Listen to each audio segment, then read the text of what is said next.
اور خرید و فروخت جائیداد کی نہیں کر سکے گا، گاڑی نہیں خرید سکے گا. ویسے یہ پابندیاں پہلے بھی تھیں، جو گاڑی خریدنا اور یہ جو جائیداد کی خرید و فروخت وغیرہ ہے، لیکن اس میں یہ ہے کہ 2 نمبری لوگ بہت ساری کر لیتے ہیں، بڑے طریقوں سے کر لیتے ہیں، ہو جاتے ہیں کام.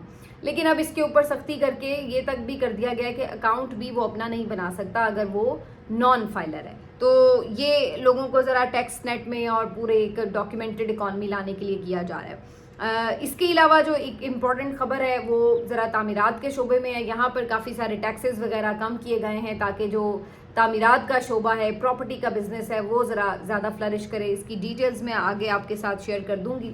اس کے علاوہ جو اور کچھ چیزیں ہیں اس میں ظاہری سی بات ہے، جو مختلف اہداف مقرر کیے جا رہے ہیں اس میں کہنے کو یہ پھر سے کہا جا رہا ہے کہ جی ہم جو نان فائلرز ہیں اور جو لوگ ٹیکس نہیں دیتے ہم ان کے اوپر ٹیکس لگائیں گے. لیکن دیکھنا یہ کہ کیا واقعی آپ زرعی زمین کے اوپر ٹیکس لگا سکیں گے؟ کیا واقعی آپ ایسے لوگ جن کو کبھی بھی آپ ٹیکس نیٹ میں نہیں لا سکیں گے یا نہیں؟ یہ ایک بہت بڑا چیلنج ہے جو کہ مجھے کم از کم اس کمزور حکومت سے پورا ہوتا نظر نہیں آتا. اس کے علاوہ جو یہ بجٹ سیشن تھا، جب یہ شروع ہوا تو کافی زیادہ پہلے سے ہی تیاری تھی پی ٹی آئی کی کہ اس میں خوب احتجاج کیا جائے گا. تو یہاں پر انہوں نے بجٹ سیشن کے آغاز سے یہ احتجاج کا سلسلہ شروع کر دیا. بجٹ کی کاپیاں پھاڑ دیں، ہوا میں اچھال دیں ہمیشہ کی طرح، اور ڈیسک بجائے، نعرے لگائے. آج جو ایک منفرد بات تھی وہ یہ کہ شہباز شریف صاحب جیسے ہی اسمبلی میں تشریف لائے تو لیلے کی تصویریں سب نے اٹھا لی اور کہا کہ جی لیلا لیلا لیلا آ گیا، لیلے کا بجٹ، اور اس کو لیلا بجٹ قرار دیا. اور لیلا لیلا کے نعرے بھی لگتے رہے. ساتھ ساتھ عمران خان صاحب کی رہائی کے لیے بھی نعرے لگتے رہے، اور بھی مختلف قسم کے IMF کا بجٹ نامنظور، اس ٹائپ کے نعرے بھی لگتے رہے. تو خوب انہوں نے آج احتجاج کیا. بہرحال وزیر خزانہ نے اپنی تقریر جو تھی احتجاج کے دوران بھی کنٹینیو رکھی، لیکن کافی زیادہ شرمندگی کا سامنا کرنا پڑا آج مختلف جو حکومتی اراکین ہیں ان کو، جب وہ اپنے سامنے اس قسم کے نعرے وغیرہ دیکھ رہے تھے. تو بہرحال یہ تو ایک روایتی حصہ ہے، لیکن بات وہی ہے کہ بجٹ میں شور شرابے سے فرق کچھ نہیں پڑے گا. اور ویسے بھی یہ میرا خیال ہے جو پی ٹی آئی کے اراکین ہیں ان کے لیے آپ کہہ سکتے ہیں کہ یہ آخری موقع تھا بجٹ میں اتنا شور شرابہ کرنے کا، کیونکہ ہو سکتا ہے اگلی دفعہ بجٹ سے پہلے ہی وہ نہ اہل ہو جائیں بہت سارے ان میں سے. تو اس کے علاوہ جو امپورٹنٹ بات ہے وہ یہ ہے کہ یہ لے جی بجٹ کا سن کے کوئی مکھی میرے اوپر بار بار آ رہی ہے. اچھا جی، تو یہ جو سارا آج بجٹ سیشن تھا یہ کافی زیادہ آپ کہہ سکتے ہیں کہ ہنگامے کی نظر رہا. اس کے علاوہ جو آج کے سیشن کی جو ڈیٹیلز ہیں جو بجٹ کی وہ میں اگلے ولاگ میں آپ کے ساتھ شیئر کروں گی. لیکن دوسری طرف آج امپورٹنٹ ملاقاتیں تھیں عمران خان صاحب سے، ان کے وکلاء کی بھی اور فیملی کی ملاقات. ان سے ایز یوزول رکاوٹ ڈالی گئی اور بہت ہی 1.5-2 کلومیٹر دور ناکے پہ روکا گیا. وہاں پر جو تینوں بہنیں تھیں رکی تھوڑی دیر اور اس کے بعد انہوں نے پیدل آگے جانے کا فیصلہ کیا. اب میں آپ کو بتاؤں کہ اس وقت پنجاب کے میدانی علاقوں میں شدید قسم کی ہیٹ ویو ہے، اور آج مختلف جو شہروں کا درجہ حرارت تھا وہ 40 سے ابو تھا، 40 سے 45 کے درمیان ہی تھا، کہیں 42، 43، 44 یہی درجہ حرارت تھا. پنڈی میں بھی آلموسٹ اسی کے آس پاس تھا. اور اس شدید گرمی میں، چلچلاتی دھوپ میں، دوپہر کا وقت، اور عمران خان صاحب کی یہ بہنیں پیدل چل کر تقریباً 1.5 کلومیٹر پیدل چل کر اڈیالہ کی طرف آئیں. اور یہ کوئی نوجوان خواتین نہیں ہیں، یہ بزرگ خواتین ہیں، ٹھیک ٹھاک بیچاریوں کی ایج ہے. اور یہ خواتین لیکن آپ کو پتہ ہے کہ عزم و ہمت کا پیکر ہیں. عمران خان کی طرح یہ بھی بہادر ہیں، چٹان کی طرح ہیں ان کے حوصلے بھی، اور جوانوں سے زیادہ پرعزم نظر آتی ہیں. اور یہ بات انہوں نے کی بھی علیمہ خان صاحبہ نے، جب ان سے کہا گیا کہ اتنی گرمی ہے احتجاج کے لیے لوگ نکلیں گے، انہوں نے کہا کہ جب عمران خان اتنی ایج میں اتنی گرمی میں اندر کال کوٹری میں بیٹھ سکتا ہے تو ہمیں کیا مسئلہ ہے، نوجوانوں کو کیا مسئلہ ہے، وہ کیوں نہیں چل سکتے؟ آپ ہمیں دیکھیں، ہم نہیں چل رہے اتنی گرمی میں. اور پھر انہوں نے چیلنج کیا کہ مریم نواز ذرا اس گرمی میں آ کے 5 منٹ کھڑے ہو کے دکھائے. تو مریم نواز کیسے کھڑی ہو سکتی ہیں بھائی، وہ تو شہزادی ہیں، راجکماری ہیں، اور اتنا مہنگا میک اپ کرتی ہیں استعمال. تو اس میک اپ کے ساتھ باہر نکل کے اتنی دیر کھڑے ہونا گرمی میں یا چلنا چاہے ٹک ٹاک بنانے کے لیے بھی، تو وہ بھی میرا خیال ہے ان کے لیے مشکل ہو جائے گا. تو بہرحال علیمہ خان صاحبہ چلتی رہیں، پہنچی اڈیالہ تک، لیکن انہیں اندر جانے کی اجازت نہیں ملی. اس موقع پر انہوں نے میڈیا سے گفتگو بھی کی، ان سے مختلف سوالات ہوئے.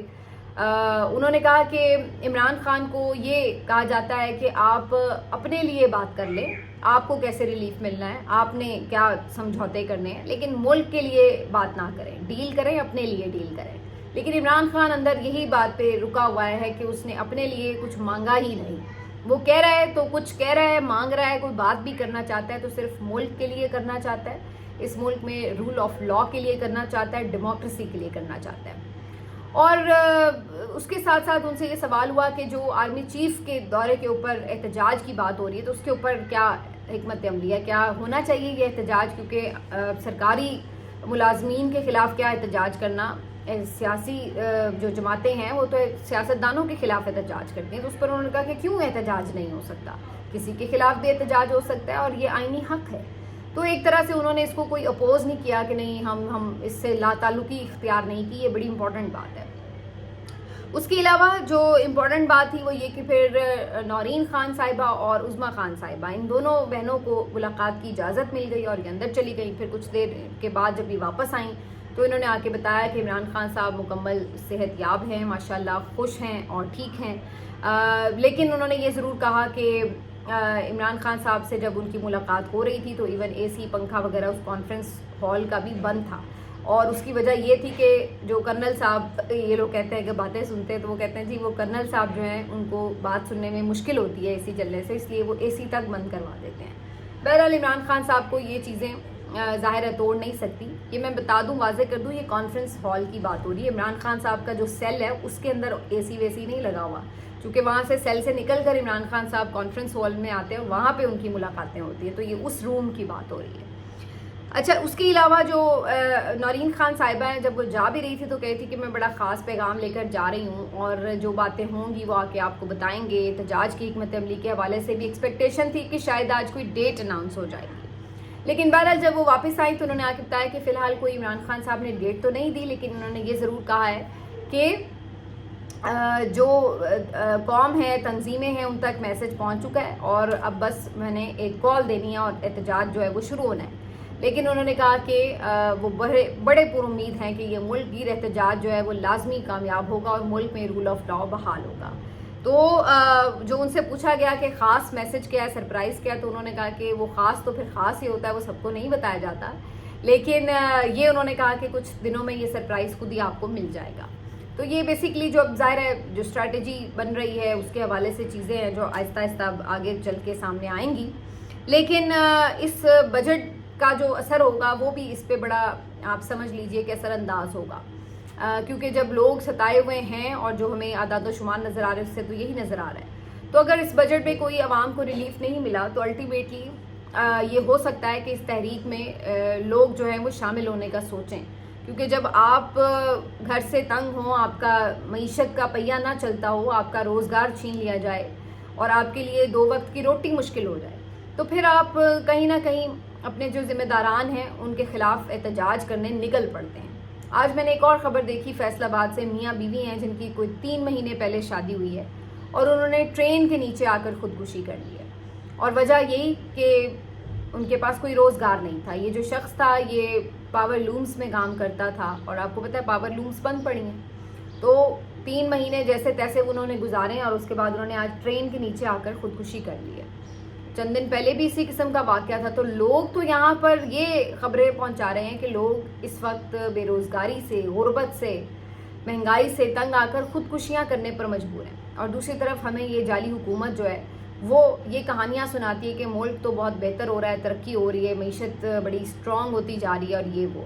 تو یہ ساری کہانیاں اب ان کے اپنے جو اعداد و شمار ہیں وہ بھی جھوٹ ہی بتا رہے ہیں. آج سلمان اکرم راجہ صاحب کو ایک دفعہ پھر سے نہیں عمران خان صاحب سے ملاقات کرنے دی گئی, اور اس میں عمران خان صاحب کے بارے میں انہیں پتہ ہی ہے کہ ظاہر انہوں نے ان سے خاص طور پر جو پی ٹی آئی کا احتجاج ہے اس کے حوالے سے اسٹریٹجی دینی ہوتی ہے. لیکن بہرحال عمران خان صاحب سے ملاقات نہیں ہو سکی تو سلمان اکرم راجہ صاحب ڈیالہ سے دور ناکے پہ جب روک لیے گئے تو وہ وہیں سے واپس لوٹ آئے, اور جو باقی ان کے ساتھ لوگ تھے انہیں بھی ملاقات نہیں کرنے دی گئی.